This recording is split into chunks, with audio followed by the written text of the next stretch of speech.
আসসালামু আলাইকুম। আমি ইমান হোসেন। আমি গত ভিডিওতে মিন ম্যাক্স নর্মালাইজেশন সম্পর্কে আলোচনা করেছিলাম। যারা আমার ওই ভিডিওটি না দেখছেন তারা আই বাটনে আমার ওই ভিডিও লিঙ্কটি দেওয়া থাকবে, আপনারা ওই ভিডিওটি দেখে নেবেন। আজকে আমি আলোচনা করব Z square normalisation. Z square নর্মালাইজেশনও মিন ম্যাক্স নর্মালাইজেশনের মতো একটা নর্মালাইজেশন স্ট্র্যাটেজি। তো আসুন আমরা আজকে কিভাবে এই জেড স্কোয়ার নর্মালাইজেশনটা করা হয় সেটা একটু দেখব। ফার্স্টে বলি নর্মালাইজেশনটা কি। নর্মালাইজেশনটা বেসিক্যালি করা হয় কোনো একটা ডেটা সেটের উপরে। যদি আমার ডেটা সেটটা অনেক বড় থাকে বা অনেক লার্জ থাকে, ডেটা সেটের মিনিমাম এবং ম্যাক্সিমাম যে ভ্যালুটা থাকবে ওই ভ্যালুর মাঝখানে অনেক ভ্যালু থাকে।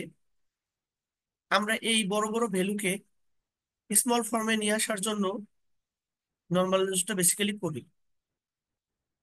আর একটা কনসেপ্ট হচ্ছে আউটলেয়ার রিমুভ করা। বেসিক্যালি আউটলেয়ার রিমুভটা কিভাবে করা হয়, আমরা আউটলেয়ার কখন বলবো? আমরা যখন দেখব একই ডেটার মধ্যে সিমিলার টাইপ অনেক ডেটা আছে, তার মাঝখানে ভিন্ন ধর্মীয় একটা ডেটা চলে আসছে।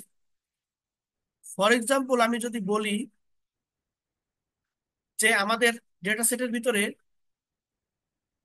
অনেক স্টুডেন্টের সিজিপিএ 3.50 উপরে,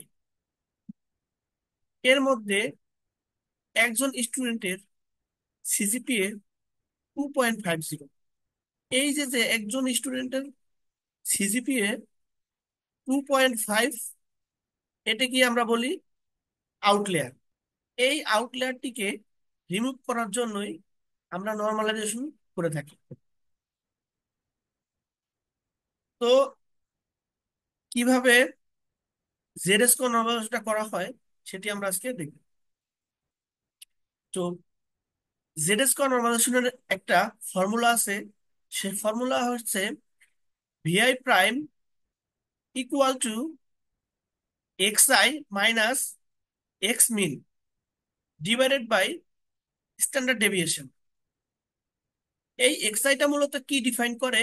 এক্সআইটা মূলত ডিফাইন করে আমার একটা ট্রানজেকশনের, ওই ট্রানজেকশনের যে ভ্যালু বা ওই ট্রানজেকশনের যে ডেটাটা, ওই ডেটাটা মাইনাস আমরা যেই ডেটা সেট থাকবে ওই ডেটা সেটের মিন ক্যালকুলেট করা। আমরা সবাই মিন ক্যালকুলেট করতে পারি, মিন বলতে গড়।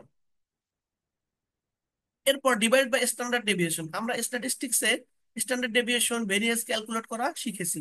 তো এই স্ট্যান্ডার্ড ডেভিয়েশনটাই নিচে আমরা বসিয়ে দিব। আমি সাইড নোট আকারে দেখিয়ে দিয়েছি। এক্স বার হচ্ছে মিন ক্যালকুলেট করা, এবং এটা হচ্ছে স্ট্যান্ডার্ড ডেভিয়েশন। তো আমি এখানে একটা ছোট একটা ডেটা সেট নিয়েছি।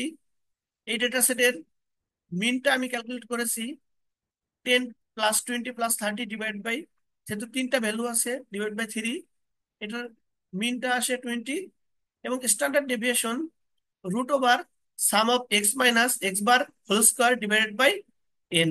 যতগুলো ট্রানজেকশন থাকবে ওই ট্রানজেকশন নাম্বারই হচ্ছে এন। সিমিলার ওয়েতে আমি ক্যালকুলেশনটা করেছি। ক্যালকুলেশন করার পর আমার স্ট্যান্ডার্ড ডেভিয়েশন হচ্ছে 8.16। 8.16 আমার স্ট্যান্ডার্ড ডেভিয়েশন। আমি এরপরে আমার যে ফর্মুলাটা ছিল ওই ফর্মুলার মধ্যে আমি আমার মানটা বসিয়েছি।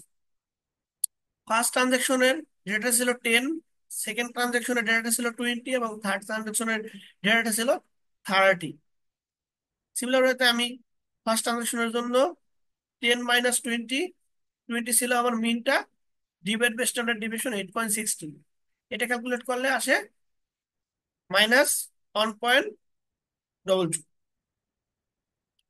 সিমিলার ওয়েতে আমি ট্রানজাকশন 2 এর জন্য এবং ট্রানজাকশন 3 এর জন্য ক্যালকুলেশন করেছি। ট্রানজাকশন 2 এর জন্য এক্স এর ভ্যালুটা ছিল 20, এবং ট্রানজাকশন 3 এর জন্য এক্স এর ভ্যালুটা ছিল 30।